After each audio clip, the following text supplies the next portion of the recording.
Welcome to Fight Night Hearthstone Edition, featuring the top 8 players around the world.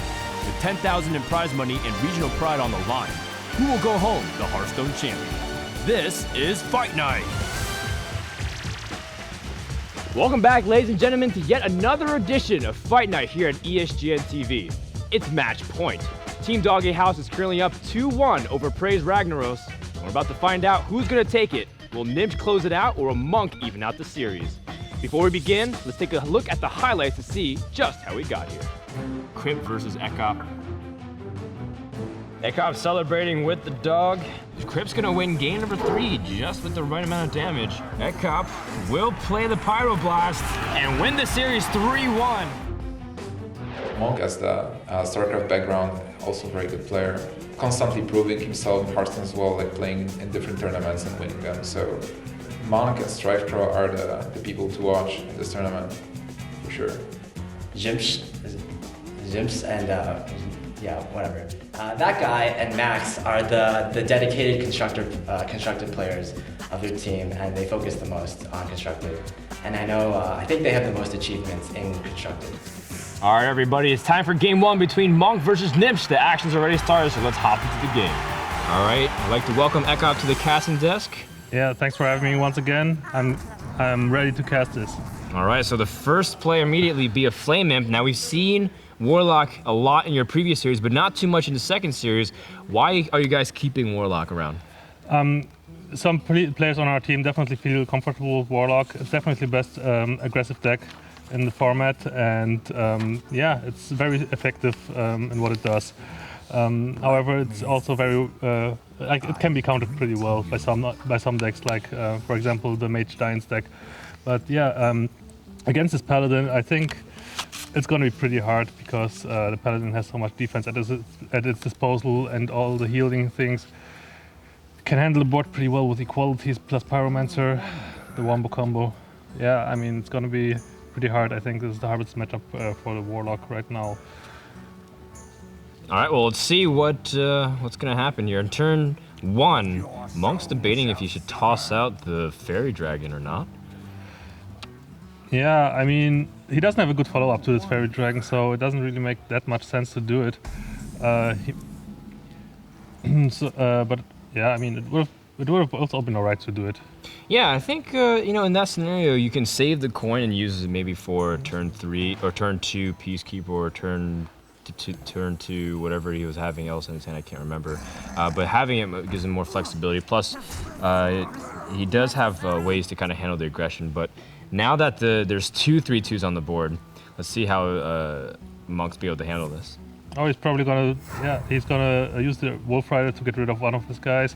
That's a reasonable play. It's better than playing the Aldo Peacekeeper because he gets rid of the minion immediately. So Gnimsh is not able to buff it. All right, well, he uses the Wolf Rider effectively, but still it's going to be really a lot. It's just going to push out a lot of damage here for Gnimsh, as he has a Harvest Golem. Doesn't look like he's stopping anytime soon. Interesting fact though, Gnimsh's hand has a Blood Imp, and Blood Imp in particular is pretty good against that Paladin. Because of it saves all his other minions from the Pyromancer Equality combo. Because if he equalities, all those minions will get to 2 health instead of 1. Right, because of the buff. And the Pyromancer trigger will not be able to kill them off. Yeah, I learned that the hard way one time. Oh yeah, really? Like, yeah, I mean, it was one of the first times I was experimenting with it, and I was like, I got this, like I do with everything. And then everything survived, except for the Blood Imp, and I was pretty sad. So Gnimsh's player pretty much saved him from either Consecration or the Pyromancer Equality combo. Yeah, all those guys would kind of survive. Kind of survive. Well, I think we didn't write a song about that. Yeah, not against True Silver though. True Silver is gonna be able to handle the board pretty well, even though it's gonna take a while to handle all of it. Well, we can also push out this Knife Juggler and Argent Squire combination. And overall, it just feels like Gnimsh has developed the early game exactly how he would want to. in terms of getting board control compared to what the Paladin has done. Monk really doesn't have a lot of answers early on to what Warlock can do. 5 minions on the board this early on can be pretty devastating. The good thing about Gnimsh being on aggressive is he has all the life as a resource to life tap all day.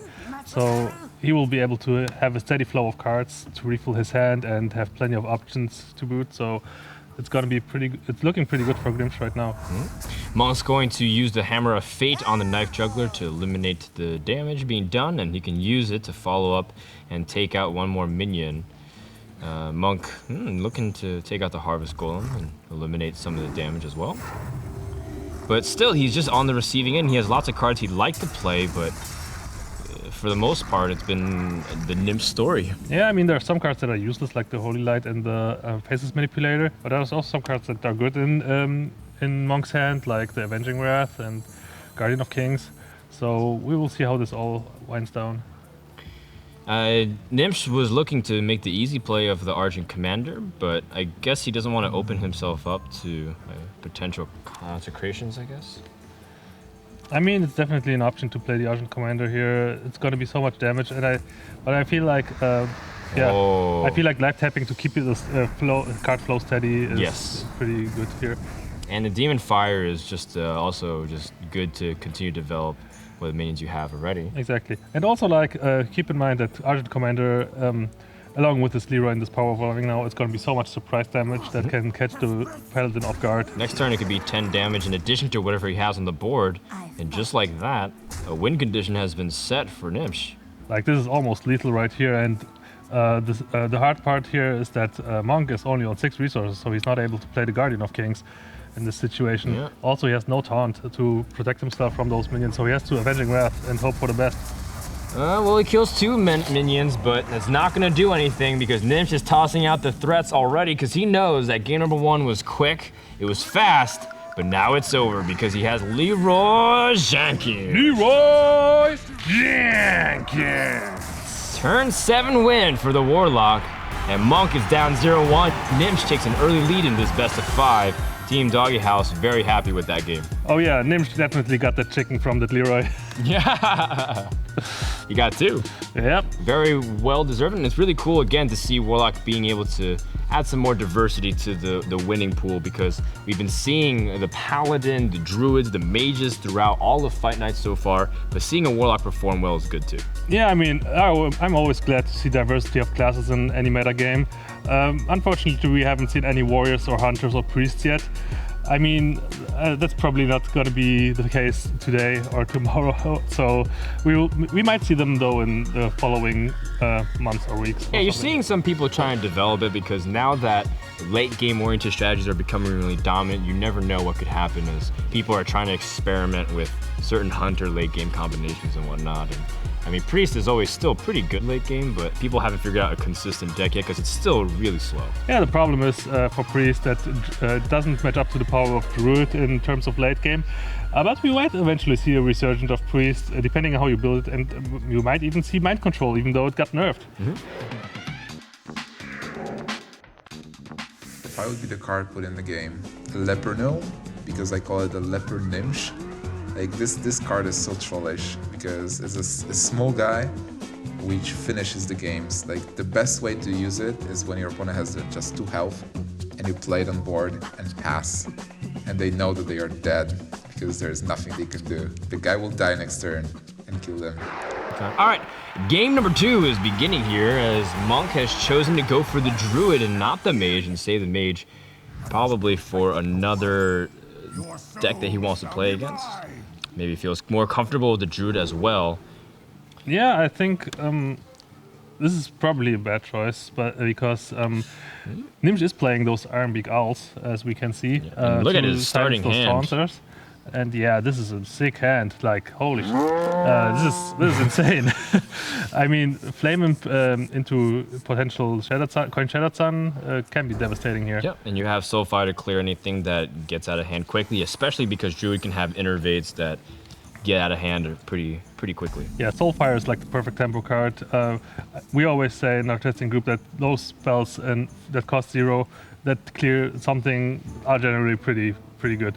So do you save the coin for the Shattered Sun Cleric, or do you save it, or do you just use it immediately to get double imps out? Oh, I would definitely save the coin to ensure a turn 2 3 drop. Either the Shattered Sun Cleric or the Harvest Golem, depending if the Flame Imp stays in play. So yeah, turn 1 Flame Imp is going to be the play, and then coin out the Shattered Sun if the Flame Imp stays on the board, and Harvest Golem if it doesn't.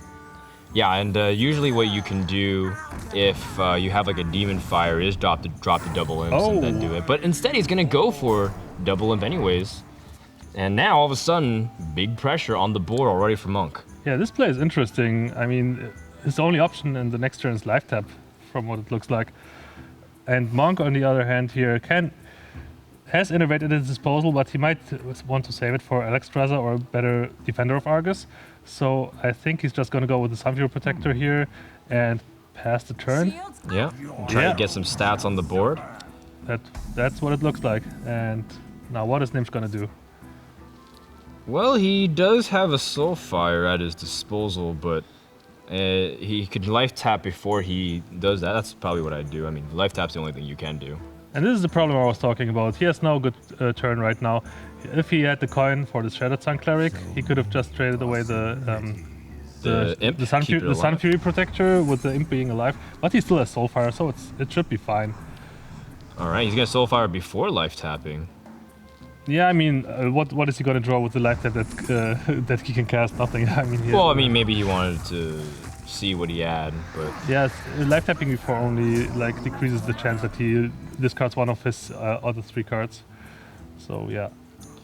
All right, so a turn 3 draw, excuse me. We do see that Monk doesn't really have anything in his hand, so he will play a Novice Engineer, a second Innervate, which can be pretty clutch if Monk can get set up enough in the upcoming rounds, but it's gonna be hard because the Warlock is gonna put on the pressure starting now with cards like Shattered Sun Cleric and a second Soulfire. Wow. That Innervate for Monk is not going to be able to do so much in his next turn, because he will be able to accelerate to 6 mana crystals or 8 mana crystals. However, he has a 7 drop and a 9 drop, so this is pretty inefficient. Yeah. Just at the wrong time. But let's see what Gnimsh does first. He has 3 mana. The Shattered Sun Cleric almost seems to be the ideal play. I think he's debating if he wants to kill the Novice Engineer, or does he just go Shattered for Sun Cleric is the only play here, I agree. He's just wondering, I guess, which minion to put it on? It's probably going to be the Voidwalker, just to trade the Novice Engineer here. And I think he's going to go for it. Yeah, there we go. And passing the turn, putting some decent pressure on the board. And yeah, let's see how Monk is able to deal with this. Man, not getting the draws he needs. He has an Innervate, possibly. But what is he going to use with this Innervate? He's going to put out the Ancient of War? And this is huge for Gnimsh. He's going all in on this Ancient of War, and he has an Owl. Yeah, he does. Well, he used 3 cards for that Ancient of War. Let's see what he can do. What did Gnimsh get in response? A Shattered Sun Cleric, and yes, he can silence it with an Ironbeak Owl. Yeah, he can silence it, and he can life tap as well. So it's going to be a steady flow of cards while smashing through his taunt. Wow, this is just worst case scenario for Monk here. And now Gnimsh can just go and attack him directly, and now bring him down to 15 health. Turn 4, already half health. Not looking good for Praise Ragnaros. Oh, and there's the swipe. I mean, this was like this was the draw that Monk needed desperately. He needed some AoE clear right now. However, he might also go for the Defender of Argus just to retaunt his Ancient of War. This might also be an option. But I think swiping here allows him to clear 2 minions at the same time. Yeah, he kills the Voidwalker and the Ironbeak, and then you can use the Ancient of War to kill off one of the 3/2s as well, and then establish some better board presence. But this is definitely the card that Monk wanted at the moment. Yeah, totally. And this, like, the next turn, Monk has the possibility to still play Defender of Argus if his Ancient of War stays alive here. So we will see how it goes. Oh man. As his soul shall suffer. Monk being very polite, and in the midst of all the threats, just, hey man, you're playing very well. Yep. Monk not getting the... Not rattled. Yeah. Monk not getting rattled, that's a good thing. All right, Monk, what's it gonna be? Is he gonna swipe? Is he gonna play the Argus? He's got to make a decision eventually. Yeah, I mean, he can take his time. I guess, because you don't have the time limit. Exactly, like you don't have time limit in friendly games, fortunately. Maybe there's something that that Blizzard is going to change in the future. So you could have like a tournament mode friendly game. You can set the time limit of how much each turn should be. Exactly. Yeah. But until then, Monk, I guess just gonna think over possibilities. Either that or is yeah. I'm looking over right now. He's pointing his fingers, trying to calculate what's the best possible move. But I really think it's swiping, clearing off a minion, don't you think? Oh yeah, I mean, the other option, like there's three options. There's three options here. Obviously, it's Defender of Argus, swipe, or the Faceless Manipulator. Faceless Manipulator. What he could do here is copy the Ancient of War, so he has a really good Defender of Argus next turn. But he probably counted the damage that Gnimsh can put out, because he has. If he does that play, then all those minions that Gnimsh had would smash in for the face. And swiping here was definitely the best play. And that he targeted down the Imp as well, preventing his opponent from being able to have options like Demon Firing his own minion. Now we do see that Gnimsh still has some options to continue to buff his creature, or he can trade it immediately. But that's part of what makes this Warlock deck so good. You can keep drawing the cards, you can keep buffing your own minions, and keep putting on the pain. Oh yeah, I think considering that Gnimsh has so much life left, he can just keep life tapping until he eventually gets the finish. So what he can do here is Shattered Sun Cleric to save the other Shattered Sun Cleric from the hero power, and then life tap, and then Soulfire the Ancient of War just to get rid of it. And that's exactly what he's gonna do here. Life tap the Argus. I still feel though that he should have life tapped before, just to increase the the options. Yeah, I mean, Argus was probably not the card that he wanted to discard in this situation. But it's still a card that he can afford to lose, because he does have the Dark Iron Dwarf to add some stats to his creatures as well. And now we have Defender of Argus coming out, but Monk really doesn't have the answers, and this is kind of what Druid's biggest weakness is, just dealing with the early aggression. Already in turn 6. Seems like it seems like Gnimsh is setting up a pretty powerful situation where he can take the game very soon. Let's swipe. Like Druid in theory is can deal with minions very well. However, this deck that Monk is running doesn't run any Wrath anymore to deal with early aggression, and also swipe. It seems like a good AOE clear. However, against the Warlock that has a lot of buff minions, like the Blood and Black, the Defender of Argus, like the Shattered Sun Cleric, it's really, really hard to like actually make this one damage to everyone work. All right, well, here comes the Dark Iron Dwarf, and he brought plenty of hammers. Shattered Sun Cleric gonna put Monk down to 5 HP. Yeah, he gave the Shattered Sun Cleric a real weapon. You call that a real weapon? All right, Ancient of Lore. Not really what he was looking for. Ancient of Lore can heal him up, but that is not enough to they can't even stay alive. And this is pretty much over here, unless... Even if he draws cards, yeah, he can take out the Shattered Sun Cleric. He can take out the Shattered Sun Cleric, but what did Gnimsh have in his hand again? He had I don't remember. Oh, we're gonna see it right now. He had an Argent Commander, and that's gonna settle game number 2 as Gnimsh closes out in turn 7 and is able to take a 2-0 series lead. Rip in pieces, Druid. Wow. As Monk, in very quick fashion, is getting overwhelmed. His Druid deck, which has come through 3-0 in the previous series against your team, is now been eliminated, and he's down to his last deck. Oh yeah, I mean, I really hope Monk is gonna showcase some of his skill with his last deck. We didn't see much of it last time he played against me, because it was pretty much a stomp. But I hope he can pull out some matches to make this feature more exciting here. Sure, he's down to his last deck. It's going to be a mage. As you said, it's kind of a different mage than we usually see. We'll talk more about that once the game starts. But for now, I kind of want to allude back to the previous series with you versus Monk. He played this Druid deck and he made just a few changes, but overall, do you feel like Monk doesn't really have the chance to show his skills? Because I feel like the draws haven't been in his favor so far.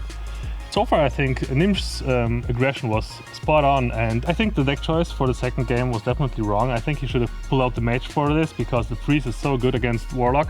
In general, I think they made the decks too slow and put out some stuff against the early aggression, which is why Gnimsh was able to keep so much stuff on the board and be able to put out those tons of damage that he needed to win the game. Yeah, and that's kind of been what's happening because the teams are responding to each other. They're tweaking each other's decks, saying, you know what, last series, the last matchup we had in the first fight night, we're gonna try to retool our decks to make it even better. But in the end, sometimes the old tried and true is like, don't forget that your deck is weak against early aggression if you don't have any answers early on. Yeah, you have to expect that early aggression all the time. These days, one of my favorite cards is Mad Bomber. It's one card that I feel is very underrated, especially in a metagame where it's pretty aggro. If your opponent has minions on the field and you don't, it's very likely that you can kill or at least damage some of your opponent's minions. And in a control deck that doesn't use buffs, I feel it's very valuable, even though it is a chance card. It's been a very quick series so far, but we're getting ready for game number 3 between Monk and Gnimsh. Monk, well, he's got to start winning now. It's never, because he is down 0-2. Last life, last chance. Let's get the game started. Gnimsh, cool as a cucumber, as we say in America. I don't know if you guys have a saying like that in Germany. No, we don't. We'd rather You say... don't make any analogies to vegetables, huh? How would you describe someone to be very calm and collected in like a German expression? We just say he's chilled. He's chilled. He's like chilled. a nice bottle of Pilsner beer. Maybe, yeah. Even though Gnimsh doesn't. Maybe. Gnimsh doesn't. I like my beer warm and hot, lukewarm in the summer. Gnimsh doesn't drink beer, so that analogy doesn't fit in. Ah, okay. All right, let's see how this turns out. Looks like Monk is anticipating keeping the Blizzard as a good option for some of the aggression, but that doesn't come till turn 5. He does have a coin, though. Oh yeah, keeping Blizzard is definitely vital in this matchup. All those other cards were pretty much useless, so yeah. He's just hoping to get enough stall and enough solutions against the minions. So, just like you were talking about, we saw a few of those unusual cards according to what we've seen. We saw Ice Lance. We don't see the Giants. Instead, we see a Leroy Jenkins that kind of fits into the pseudo-aggression build. But, oh, look at this. Americans. Arcane missiles. I'm going to call them American missiles. Land on target, because American missiles don't miss. Yeah, I mean, it was the pity, and RNG Jesus was with him in this time. Oh, yes. So yeah. Blessings and honor. Novice Engineer, and looks like Gnimsh doesn't really have a good response. He's taken 6 damage early on because of the Blood Imp, the Fire Imp, excuse me. Yeah, that turn 2 play was not the best for Gnimsh. However, he has a pretty decent turn 3 play with the Blood Imp and the Knife Juggler. Knife Juggler hitting the Novice Engineer for 1. Oh, this is nice too. He can Cone of Cold and take out the Blood Imp early, and then drop the Knife Juggler's health a little bit. But it looks like Monk's going to opt instead for an Arcane Missile, for an Arcane Intellect. Right now, Monk can receive some damage. He's still at full HP, so he wants to bait Gnimsh into expanding his board too much. But Gnimsh is having nothing of it. Like he's just gonna life tap as long as he can. But he has to be careful to not get in range of the burn. Yeah, it's always one of those delicate balances against Mage as Warlock. Do I keep draining my own life and putting myself within threat of his spells? Now, Monk does have a few interesting options. He can try to use things like Arcane Missiles to try to pick off some really important targets like the Divine Shield, as well as the health. The Blood Imp, which is giving health to the rest of the minions, but yeah. Those are always risks that you have to calculate. Notice the beautiful placement of Gnimsh, how you place the Blood Imp between those 2 minions, just to be safe with Cone of Cold. Like that's some standard play that everyone should have down, like when playing Hearthstone. Positioning is against cards like Betrayal or Cone of Cold is key. Monk's really having a hard time deciding which target he wants to use his Fire Blast on, and I guess he wants to set up a Blizzard for next turn. Oh yeah, definitely. He still wants to bait Gnimsh to overextend and have a huge Blizzard next turn. But this is pretty much obvious because he by pinging the Knife Juggler, he signals the Blizzard on the next turn. This is very nice. Also drawing an Iron Beak Owl, so you can silence things like the Loot Hoarder. Or if things are frozen, you can save it as well to unfreeze some important targets. Oh yeah, in this matchup you definitely want to keep the owl to unfreeze your guys. But this is dangerous. What Gnimsh is doing here right now is really dangerous. Yeah. And the Flame Imp is going to draw him down to 15 health. Yeah, but the problem was there was no real play for Gnimsh this turn, so unfortunately had to do stuff like this. And I guess he silenced the Loot Hoarder, try to get a good shot with the Knife Juggler, and maybe even kill it off. Gets the Novice Engineer instead. I mean, you can still trade away the Loot Hoarder with the Divine Shield guy, so that's also a good option here. And now he's debating what target he should take out if he... If he plays this Flame Imp here, Yeah. it's gonna drop it down to 15. And considering that Monk is playing stuff like Arcane Missiles and Icelands, that's even that can burst him even more. Wow! Gets the Loot Hoarder though, and that's totally worth. And I think he has to attack with the Blood Imp here because it will be Blizzard time next turn for sure, unless he doesn't care about the 1 damage. I mean, it's also a viable play not to attack with the Blood Imps, just to be safe from just to save him from the Fire Blast if he decides to play something else instead of the Blizzard. He has also got good follow-ups as well, because even if the Blizzard comes, it's a stall turn. He can drop the Argent Commander, and Monk's play. Yeah, he's debating it. He does have the coin still. He can drop things like Clinical and other stuff, but Blizzard is definitely the right play. Getting rid of both the Knife Juggler and the Blood Imp is crucial for his game's success. Oh yeah, this is the play that he was setting up for, and look at this! This is gonna be so much damage. Wow, 4 damage, and then next turn he can drop. It's gonna be Leroy 14. Leroy plus double power overwhelming plus the Soulfire. That's gonna be. Let me count. It's gonna 14. be 18. 18 damage. It's gonna be 18 damage, and he's at 18. Oh wow, yeah. Not counting the. Is that not counting the minions on the board? Yes, there's not counting the minions on the board. It's just 18 damage in hand instantly. Wow. And Monk has no idea, but the Arcane Missile is going to come out, and maybe he can get really lucky and finish off the Argent Commander. Leroy definitely an MVP here in this matchup between Monk and Gnimsh. To imagine to get 2 wins because of Leroy and Power Overwhelming. That would be pretty nuts.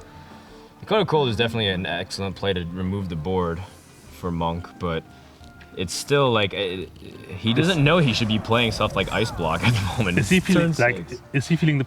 Oh, this is gonna be such a sick read if Ice Block hits the board. Wow, he's really thinking about it.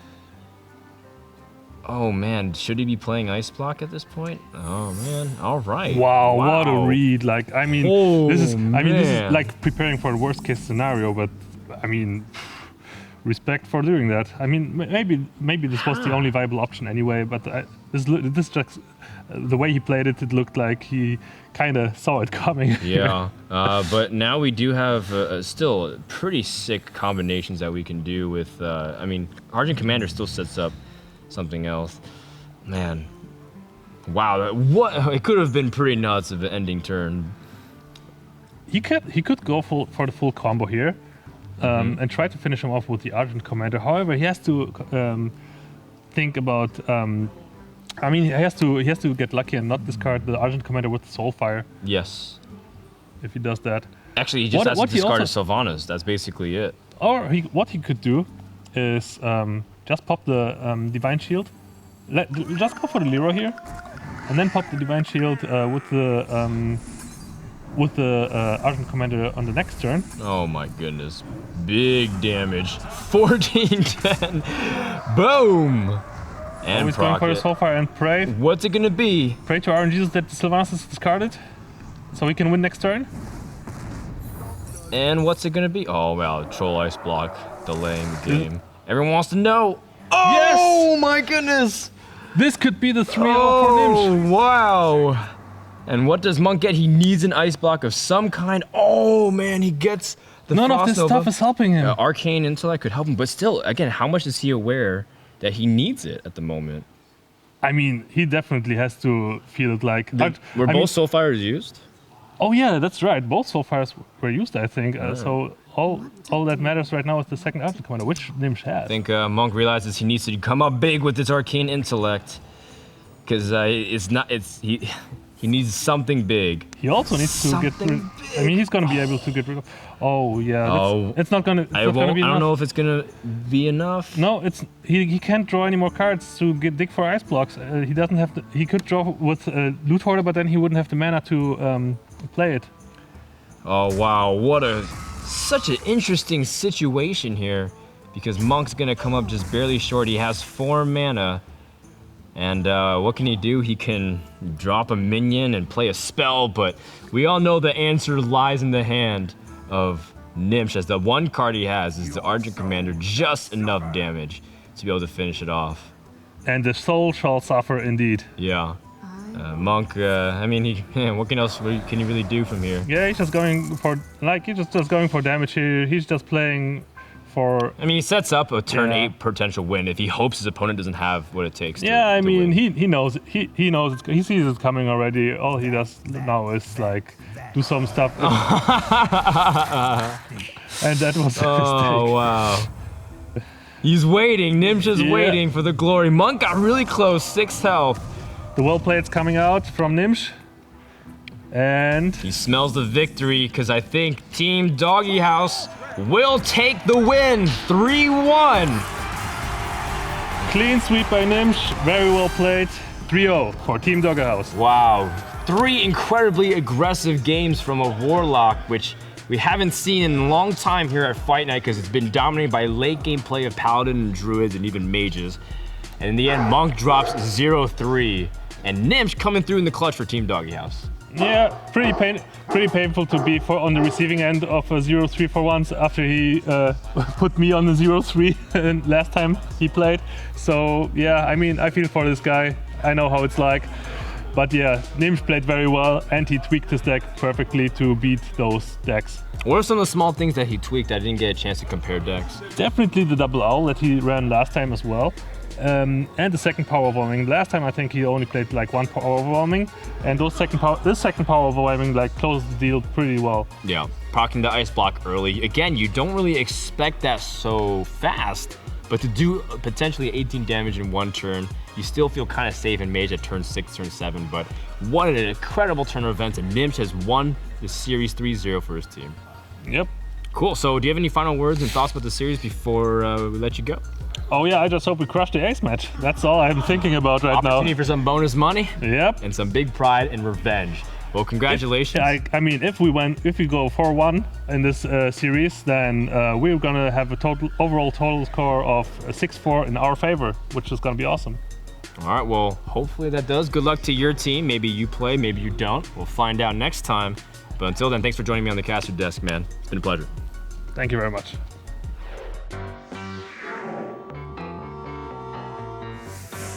Hey guys, I'm joined by Monk, who just lost a series against Gnimsh, but I want to get some of his thoughts. Dude, the first couple games looked like you got pretty unlucky with some of your starting hands and the situations, but in game number 3, I think you played pretty well. Talk to me about that series and some of your overall thoughts. I guess we can talk about game 3, right? Yeah, we can talk about game 3. So you had a really important moment where you had a lot of options in your hand and you were kind of like thinking about what to do, but you had this read on your opponent that you felt like he could kill you at a near time, or were you trying to just throw out ice block because you were trying to fill out your mana curve? Like, what kind of rationale was it to make that decision around turn 5, turn 6? I think I coned that turn and I had 3 mana left. I did think I was in danger of dying in the next 2 turns because I knew he ran Leroy, 2 power overwhelmings and Soulfires, and Argent Commanders, but I in no way thought that he had all of them in his hands. He had all of them and then 1 Sylvanas, and when he has Soulfire, we're like, all right, well, if he loses any of these cards, it ruins the combination, but he lost the Sylvanas. I actually, when he lost the Sylvanas, I actually thought I lost the game right there. Oh, wow. I didn't think that, I thought the other card was Argent Commander, so I had to go for Arcane Intellect into Ice Block, and that was really my only option to win the game. And I didn't draw it, so what can you do, right? Yeah, pretty tough. But overall, it seems like you guys still have done pretty well for yourselves overall in Fight Night, but you have 1 more chance in the Ace match. Do you guys feel like you can take on whoever they send out? Oh yeah, definitely. I think overall, first day we got pretty lucky. Second day we didn't get lucky at all. So it comes down to this. Yeah, it comes down to this. All right, so the luck hopefully is balanced out. Now it's just the skill to show.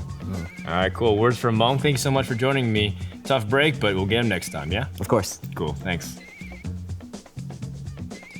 What's up, guys? I'm with Gnimsh, who just won his series 3-0 decisively with his Warlock deck. Dude, talk to me, man, about that series and how you're feeling. Okay, is there anything to talk like? Yeah, you got some pretty good draws. Monk didn't really get the stuff he needed, but he's pinpointed a couple of mistakes. Do you have any moments that stuck out in your mind other than the 14-10 Leroy Jenkins? I guess it's hard to see any other moments than 14-10 Leroy Jenkins. He is pretty big, right? So. Awesome, cool. And you also got up and said you got Gnimshed, is that correct or something? Yeah, that's the same because I tend to be a very lucky player. So like when I top deck the card, I can call the cards as we mentioned like a couple episodes before. So I just call a card, it comes, and my opponent is Gnimsh. So that's the same.